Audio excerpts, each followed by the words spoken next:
Bonjour, dans cette vidéo, je vais essayer de vous donner quelques compléments sur la leçon de la semaine sur les fonctions, qui sont en fait des révisions de 4e. Et comme c'est un petit peu lointain, il y a en fait sûrement du vocabulaire à revoir et peut-être même des notations qui vont vous rappeler des souvenirs, mais qu'il est bon quand même de revoir avant de continuer. Donc on va se baser essentiellement au départ sur l'activité des boîtes noires qu'on avait faites, c'est-à-dire sur tableur, quand vous aviez des valeurs qu'on rentrait dans une cellule, qui étaient nos nombres de départ. Il y avait un programme de calcul qui était effectué, qui était caché, vous aviez accès aux résultats et vous deviez essayer de déterminer, si possible, le programme de calcul ou un programme de calcul qui était caché, sachant que l'idée c'était de retrouver vraiment celui que j'avais moi-même rentré. Vous l'avez fait également en quiz, normalement, si tout s'est bien passé, et il y a des vidéos qui réexpliquent ça, des vidéos de la semaine dernière, si nécessaire. Donc le nombre qu'on s'était donné au départ, on avait déjà vu en classe, et je l'ai redit dans les vidéos, s'appelle un antécédent.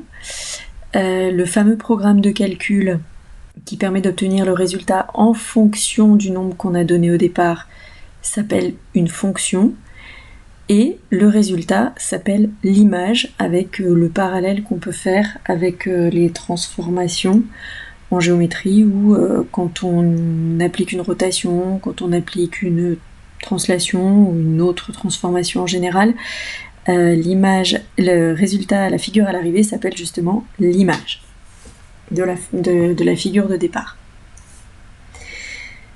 Alors pour décrire une fonction, il y a trois choses, il y a trois aspects. Soit on peut se donner l'expression algébrique, c'est-à-dire le programme de calcul qu'on écrit souvent en utilisant la lettre X, c'est-à-dire si X c'est le nombre de départ, l'antécédent, alors on donne le programme de calcul complet en fonction de X. On peut aussi donner un tableau de valeurs, donc c'est ce que vous aviez dans l'activité des boîtes noires. Et enfin, on va voir qu'on peut tracer une courbe qui représente la fonction, qui en fait donc relie ces valeurs, sachant qu'on placera les valeurs de départ, les nombres de départ, les antécédents en abscisse, et les valeurs d'arrivée, les images, en ordonnée. Et on va obtenir tout un tas de points que l'on va pouvoir relier, qui correspondront donc à la représentation graphique de la fonction, puisqu'on représentera en fait l'image en fonction de l'antécédent. Donc quelques exemples de fonctions ici, alors avec la notation que peut-être vous retrouvez. On écrit en général, il y a deux grandes manières d'écrire que je vous montre ici et qu'on revoit ensuite. Ici j'ai choisi celle qui me paraît la plus simple par rapport au tableau qu'on a déjà utilisé, l'approche qu'on a eue. Donc on écrira f, c'est le nom de la fonction, qui a un nombre x, fait correspondre le nombre x au carré moins 4. Donc dans cette fonction, concrètement, on rentre une valeur x ici, et le programme de calcul va faire ressortir la valeur x au carré moins 4. La fonction va vous donner le résultat de x au carré moins 4 quand vous aurez donné une valeur à x, bien sûr. Une autre fonction ici, ce serait la fonction g, donc, qui au nombre x fait correspondre le nombre 3x. Donc cette fonction-là, elle est relativement simple. Vous rentrez un nombre, vous ressortez le triple du nombre. Donc c'est une fonction qui multiplie par 3. Ici, une fonction un peu plus compliquée, la fonction h. Celle-ci, elle serait vraiment très très très compliquée à retrouver dans les exemples que je vous avais donnés de boîte noire, parce qu'il y a quand même beaucoup de paramètres dedans. Donc on ressort 5 fois le nombre x au carré, moins 2 fois le nombre x, plus 7. Ça veut dire qu'on va calculer 5 fois x, moins 2 fois x, plus 7, et ça, ce sera l'image du nombre x par la fonction h. On peut imaginer tout un tas de fonctions, il en existe une infinité pratiquement, oui. Donc on a ici un autre exemple, la fonction i, qui a un nombre x, fait correspondre la racine carrée de x. Pour imaginer cosinus de x, plein de choses. Alors au niveau de l'expression algébrique de la fonction, qu'on écrit déjà, hein, c'est-à-dire l'expression de la fonction en fonction de x, au niveau des notations, on a déjà vu celle-ci.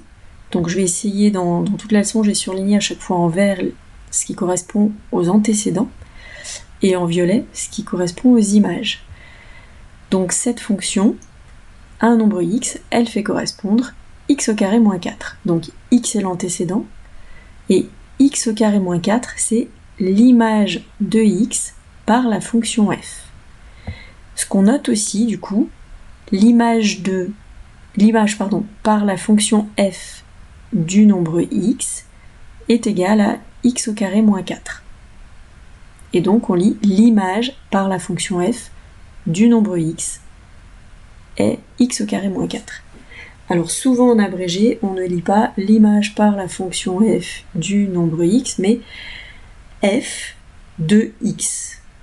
L'image par f de x. C'est-à-dire qu'on raccourcit vraiment au maximum le vocabulaire.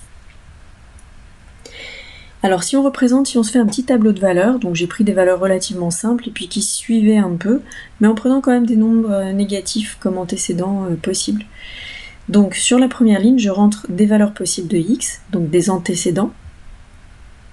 Je l'ai mis en vert. On verra ensuite que sur la représentation graphique, on les placera en abscisse. Donc des valeurs moins 3, moins 2, moins 1, etc. J'ai fait les calculs, donc si je le fais vite fait pour moins 3, on va calculer moins 3 fois moins 3 qui vaut plus 9, puis moins 4 plus 9 moins 4 va donner 5. Donc j'ai inscrit ici les images de moins 3, de moins 2, de moins 1, etc., etc., etc., par la fonction f, qui est donc x au carré moins 4. Et j'obtiens donc un tableau de valeurs. C'est ce type de tableau que vous avez eu l'habitude d'avoir, à partir duquel vous essayez de retrouver quelle était la fonction qui était cachée derrière, et je vous demandais même donc du coup l'expression algébrique de la fonction. Grâce à ce tableau de valeurs, on va pouvoir commencer à avoir une idée de la représentation graphique de cette fonction. Par définition, la représentation graphique d'une fonction, elle sera formée de tous les points qui ont pour coordonnées x, f de x, avec toutes les valeurs possibles pour x, et donc leurs images en ordonnée, puisque quand on a cette notation, on a abscisse, ordonnée. En pratique, si je reprends ce tableau-là, je vais donc placer des points qui ont pour abscisse moins 3 et ordonnée 5. Donc du coup, j'ai fait un graphique ici, donc j'avais déjà choisi les unités, j'y reviendrai peut-être plus tard. Donc un point A qui est placé, j'ai marqué le A au-dessus, qui a pour abscisse moins 3, ordonnée 5. Vous le retrouvez ici. Et puis j'ai procédé de même pour chacun des points. Le point B qui a pour abscisse moins 2 et ordonnée 0 se trouve ici, donc moins 2 en abscisse, 0 en ordonnée. Puis vous retrouvez le point C, le point D, le point E, F, G et H qui correspondent au tableau de valeurs. On s'aperçoit que ces points ne sont pas alignés quand on trace la représentation graphique. J'ai rajouté quelques autres points, donc le point qui a pour abscisse moins 4, pour abscisse moins 5, pour abscisse 5, sur le graphique que j'avais commencé. Et du coup, en fait, ces points, comme je vois qu'ils ne sont pas alignés, s'ils avaient été alignés, j'aurais tracé éventuellement une droite, pourquoi pas. On en reparlera ça dans justement le suivi de la leçon, sur les fonctions linéaires et les fonctions affines. Mais ici, je vais essayer de relier de manière à peu près suivie les points que j'ai trouvés. En fait, cette fonction-là, cette représentation graphique, s'appelle une parabole.